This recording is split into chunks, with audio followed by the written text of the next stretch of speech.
নমস্কাৰ। মই আজি এটা ডাঙৰ খবৰ লৈ আহিছোঁ, যিটো কেন্দ্ৰীয় চৰকাৰে অনতিপলমে সিদ্ধান্ত গ্ৰহণ কৰিছে। দেশৰ 90 কোটি ৰেচন কাৰ্ড থকা হিতাধিকাৰী, ৰেচন কাৰ্ড থকা গৰাকীয়ে এতিয়াৰ পৰা কোনো চাউল নাপাব।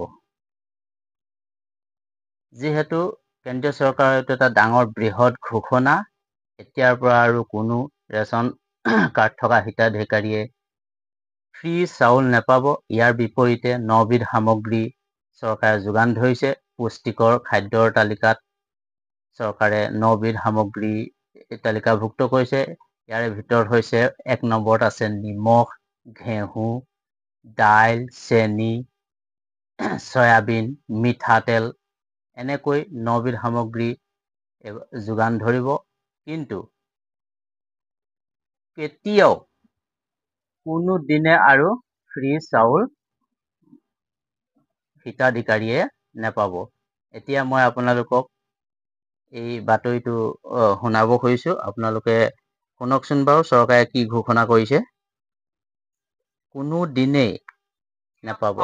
ৰেচন কাৰ্ডক লৈ ডাঙৰ সিদ্ধান্ত গ্ৰহণ কৰিছে কেন্দ্ৰীয় চৰকাৰে। দেশৰ 90 কোটি লোকে যিহেতু সামৰি লোৱা হয় বা ৰেচন কাৰ্ড লাভ কৰে, ৰেচন কাৰ্ডৰ জৰিয়তে বিনামূলীয়া চাউল লাভ কৰে, কিন্তু এতিয়াৰে পৰা ৰেচন কাৰ্ড থাকিলেও বিনামূলীয়া চাউল লাভ নকৰিব। আমি সবিস্তাৰে খবৰটো লৈ অহাৰ চেষ্টা কৰিম। এটা ডাঙৰ খবৰ ব্ৰেকিং নিউজ জনাইছো এই মুহূৰ্তত। কোটি কোটি ৰেচন কাৰ্ডৰ হিতাধিকাৰীৰ বাবে জৰুৰী খবৰ, ডাঙৰ খবৰ।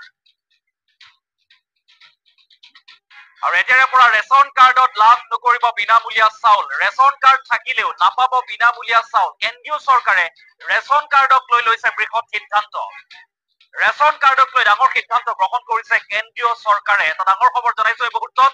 দেশৰ 90 কোটি লোকক সামৰি লয় যিহেতু ৰেচন কাৰ্ডে, আৰু এই ৰেচন কাৰ্ডক লৈ কেন্দ্ৰীয় চৰকাৰৰ এটা ডাঙৰ সিদ্ধান্ত। এতিয়াৰে পৰা বিনামূলীয়া চাউল লাভ নকৰিব। কেন্দ্ৰীয় সিদ্ধান্ত অনুসৰি, কেন্দ্ৰীয় চৰকাৰৰ সিদ্ধান্ত অনুসৰি এতিয়াৰে পৰা হিতাধিকাৰীয়ে ৰেচন কাৰ্ডৰ জৰিয়তে নাপাব চাউল।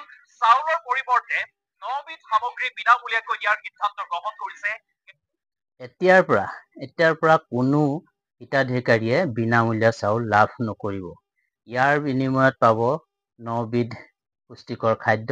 ইয়াৰ ভিতৰত আছে নিমখ, দাইল, তেল, ঘেঁহু, চয়াবিন, মিঠাতেল, চেনি, এনেকৈ 9বিধ সামগ্ৰী চৰকাৰে যোগান ধৰিব।